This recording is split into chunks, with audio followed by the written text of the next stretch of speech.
say how to disassemble a Vizio soundbar open safely for cleaning or repair. So step 1 is remove the outer end cap.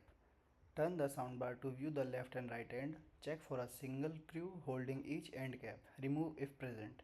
Insert a plastic pry tool into the seam between the end cap and the body. Gently pry outward until the clip pop open. Pull both end cap completely off. Second step is peel or slide off the exterior cover. From model with a cloth grill, locate the seam on the back of bottom. Pull the fabric edge away from the plastic frame. Slowly peel the fabric off the body. For model with a plastic shell, remove the visible screw on the back and slide. Side the outer plastic causing horizontally of the inner metal or plastic frame. Third step is remove the main casing mesh grill. Locate the glossy front strip with the LED indicator light. Use a pry tool to gently lift the strip away from the main body. Stop pulling once the strip loosens to avoid damage.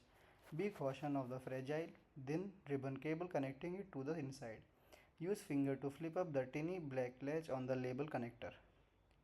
Slide the ribbon cable out carefully. Fourth step is remove the deeply recessed body screw. Flip the soundbar over the inspect the back and bottom. Peel off any rubber feet or product sticker to reveal hidden screw. Locate and remove all recessed screw, typically 12 to 24 screws. Place all screw into a container to prevent them from rolling away. Fifth step is disconnect and extract the circuit board. Pull the two halves of the soundbar shell completely apart. Unplug the white wire bundle connecting to the speaker, the green circuit board. Remove the small screw holding the main motherboard and power board to the frame. Lift the circuit board straight out of the plastic housing. Thanks for watching.